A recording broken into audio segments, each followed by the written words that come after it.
Hello friends. তো আজকে আমি কিন্তু আবার ডিসেম্বরে গোলাপ গাছের একটা পরিচর্যা দেখাবো, এবং ডিসেম্বরের মধ্যে আমি নভেম্বরেই বলে দিয়েছিলাম যে ডিসেম্বরের মধ্যে আমাদের বাগানে প্রচুর পরিমাণে ফুল ফুটবে। সেটাই হচ্ছে, দেখুন আজকে আমি যে হাতের মধ্যে গোলাপটা দেখাচ্ছি, এটা অসাধারণ একটা গোলাপ ফুল ফুটেছে এবং একদম ডিমের কুসুম কালারের, মানে না দেখলে বুঝতে পারবেন না যে এত ভালো হয়েছে। আর গোলাপের সাইজ বিশাল বড়, এখনও ফুলটা পুরোপুরি খুলে উঠতে পারেনি।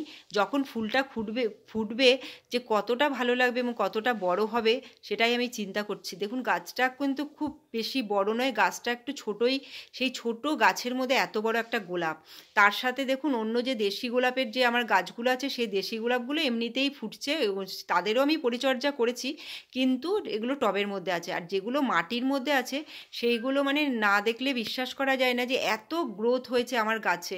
প্রত্যেকটা গাছ মানে এবার মনে হচ্ছে আমার গাছ মানে বেশি ভালো হয়েছে দেখছি। মানে যেই খাবারগুলো আমি দিয়েছি সেই খাবারগুলো মনে হচ্ছে একদম সঠিক পরিমাণের মতো হয়েছে, ওই জন্য এত ভালো হয়েছে। গাছের পাতাগুলোও যেরকম বড়, আর গাছের ফুলের সাইজও তো বিশাল বড় বড় হবে। কুঁড়িগুলো দেখলেই বোঝা যাচ্ছে এখনও কুঁড়ি মানে সবে একটা করে দুটো করে পাপড়ি খুলছে, তাতেই এত বড় বড় লাগছে দেখতে। যখন ফুলটা ফুটবে তখন মানে অসাধারণ লাগবে দেখতে। আর এই যে পাতাগুলো দেখছেন, পাতাগুলো প্রত্যেকটা পাতা এখন লাল হয়েছে, এখনও পর্যন্ত গ্রিন ভাবটাই আসেনি, মানে এতটাই কচি, সবে সবে বেরিয়েছে। আর এই যে পাতার মধ্যে দেখুন কি কি জমে আছে, হাত দিলেই বুঝতে পারবেন। এই দেখো পুরো ভিজে আছে, পুরো কুয়াশা পড়ে আছে পাতার মধ্যে। খুব ভালো, প্রত্যেক দিন সকালবেলায় এরকম গাছগুলো পুরো ভিজে থাকে, আবার যেই রোদ হয় তখন এই কুয়াশাটা শুকিয়ে গিয়ে আবার পাতাগুলো অন্যরকম হয়ে যায়। দারুণ দেখতে লাগে। আর গাছের যে ব্রাঞ্চগুলো আছে দেখুন, ব্রাঞ্চের মধ্যে একদম কুঁড়িতে কুঁড়িতে ভরে গেছে। আর মানে মাথায় মাথায় কুঁড়ি, মানে এক একটা গাছে যে কত কত কুঁড়ি এসেছে সেটা আর বললে বোঝাতে পারছি না আপনাদেরকে, মানে দেখাতে পারবো কিন্তু কটা আছে গুনিনি এখনো। গাছের আর মাটিতে যত গোলাপ ফুল গাছ যত মাটিতে লাগানো হবে, গাছের গ্রোথ কিন্তু ডবল হবে। মানে টবের মধ্যে অতটা নিতে পারে না। এখন টব হলে হয়তো বিশাল বড় বড় টব লাগবে, মানে 20 ইঞ্চি 16 ইঞ্চি এরকম গামলাতে বসালে তখন সেই গাছ এতটা বড় হতে পারে। আর মাটির মধ্যে মানে ওরা অঢেল পরিমাণে জায়গা পেয়ে যায়, তো তাই জন্য এত সুন্দর হয়। আমি এক একটা যে হাতে দিয়ে দেখাচ্ছি, আমি কিন্তু অনেকগুলো গাছ দেখাচ্ছি, এমন না যে একটা গাছকেই দেখাচ্ছি। প্রত্যেকটা গাছ মানে গাছগুলোকে না এখন আর চেনা যাচ্ছে না, তার কারণ হচ্ছে প্রত্যেকটা গাছের পাতাই হচ্ছে লাল। কিন্তু আমরা তো চিনি আমাদের সমস্ত গোলাপের ফুলের কালার আলাদা, মানে একটাও মানে একই কালারের গোলাপ আমার মাটির মধ্যে নেই, যে দুটো মানে রিপিট নেই। আমরা যত পারি নতুন নতুন গোলাপ গাছ লাগাই, তবে কি দেখতে ভালো লাগে, এক একটা এক এক কালারের ফুল ফুটে থাকে। আর এই যে দেখছেন, এই যে ছোট গাছটা, এটা একটা অরেঞ্জ গোলাপ, মানে এই ফুলটা যখন ফোটে এটারও দারুণ লাগে, মানে কালারটা ভীষণ সুন্দর অরেঞ্জের মধ্যে।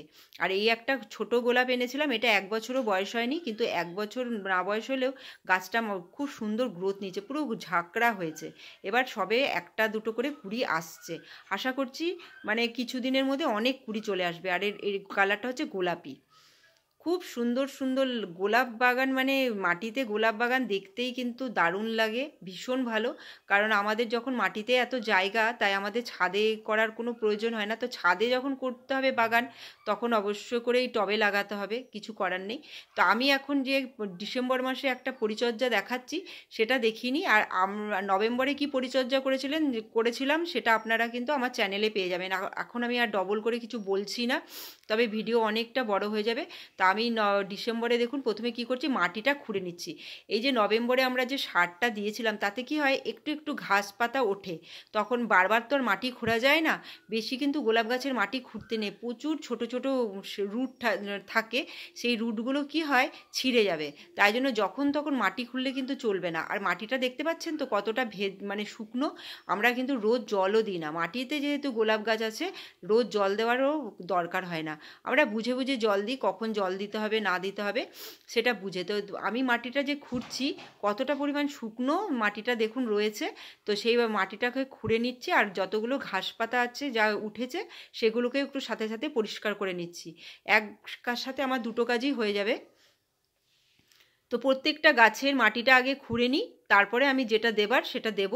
তো সব গাছের মাটি খোঁড়া আমি দেখাবো না, তো আপনারা অধৈর্য হবেন না। আমি মানে একটা দুটো মাটিটা খোঁড়াটাই দেখাচ্ছি। আর কতটা দূর থেকে খুঁড়ছি একটু খেয়াল করুন, আমরা একদম গোড়াটা খুঁড়ছি না কিন্তু। এবার যেটা দিচ্ছি সেটা হচ্ছে ব্যালেন্স এনপিকে 19-19-19। এটা গাছে দেওয়ার কারণ আছে, এটাতে যদি আমরা গাছে দিই, গোলাপ গাছ কিন্তু ভীষণ ব্রাইট, মানে গোলাপের যে ফুলগুলো সেগুলো ভীষণ ভালো হবে। এনপিকে 19-19 মানে এটাতে 3টে জিনিস ব্যালেন্স থাকে, তো পাতাগুলো খুব ভালো থাকবে। এটা আপনারা কিন্তু গোলাপ গাছে একবার স্প্রে করে দিতে পারেন যদি শুধু দেন। আমি এখানে শুধু দিচ্ছি না, তাই স্প্রে করব না। আমি কি করব, গাছের গোড়াতে দেব। গাছের গোড়াতে দিলে কিন্তু আরও ভালো কাজ হবে। তার সাথে কি দিচ্ছি দেখুন, তার সাথে দিচ্ছি এই সাদা রঙের জিনিসটা, এটা হচ্ছে এপসম সল্ট। এপসম সল্ট দিলেও কিন্তু গাছের ফুলের সাইজ, গাছের পাতা খুব সুন্দর, মানে বড় বড় তো হবে এবং তার সাথে চকচকে হবে, ভীষণ সুন্দর হবে, ব্রাইট হবে। এবং ফুলগুলো যে অনেক দিন তো বাগানে ফুটে থাকে, সেগুলো যতদিন ফুটে থাকবে ততদিনই সুন্দর দেখতে লাগবে। তো কী করলাম, 19-19-19 আর এপসম সল্ট কী করলাম, একসাথে মিশিয়ে নিলাম, ভালো করে দেখুন মিশিয়ে নিলাম। আর খুব বেশি পরিমাণ কিন্তু আমি দিচ্ছি না, দেখতেই পেলেন কতটুকু পরিমাণে দিচ্ছি। এই যে এবার দিচ্ছি, দেখুন মানে চামচের মধ্যে 1/4 আমি দিচ্ছি, একদমই খুব অল্প অল্প করে প্রত্যেকটা গাছে দেব এইগুলো। কারণ আমরা অনেক ধরনের খাবার তো মিশিয়ে দিচ্ছি, ওই মেশানো খাবারের মধ্যে আবার এক্সট্রা এটা আমরা একসাথে দিইনি, এগুলো আমরা আলাদা করে করে দিই। তবে কি হবে, গাছটা আরও সুন্দর হবে দেখতে। এবার দেখুন গাছ তো আমাদের মানে করেইছি, ঝাঁকড়া করেছি, গাছটাকে তো সুন্দর রাখতে হবে। তো গাছ যদি সুন্দর রাখি, ফুলগুলোও সুন্দর হবে। এটাই হচ্ছে কথা। এই যে এপসম সল্ট, এগুলো কিন্তু গাছকে সুন্দর করার জন্য বিশেষভাবে ব্যবহার করা হয়। গাছের পাতা হলদে হয়ে গেলে, কিন্তু আমার কোনো গাছের পাতা হলুদও হয়নি এবং গাছে কোনো কিন্তু রোগ পোকার আক্রমণও হয়নি। গোলাপ গাছ মাঝে মাঝেই কিন্তু আপনাদের কিন্তু কী করতে হবে, ওষুধ দিতে হবে। দেখুন আমি সবসময় এটা আগের ভিডিওতেও বলে দিয়েছিলাম যে ওষুধটা কিন্তু ব্যবহার করতেই হবে, নাহলে গোলাপ গাছের পোকা লেগে গেলে ব্যাস ফুলও খেয়ে নেবে। কুড়ির ভেতরে ওরা পোকা কিন্তু অ্যাটাক করে। সেই জিনিসটা মাথায় রেখে আপনাদের গোলাপ গাছে অনবরত কী করতে হবে, পোকার ওষুধ দিতে হবে। 4-5 দিন বা 7 দিন পর পর করবেন। তারপরে দেখুন আমি কী করলাম, জল দিতে হবে। এখানে আমি কী দেখছি, আমি দেখুন ঘটি দিয়ে জল দিচ্ছি।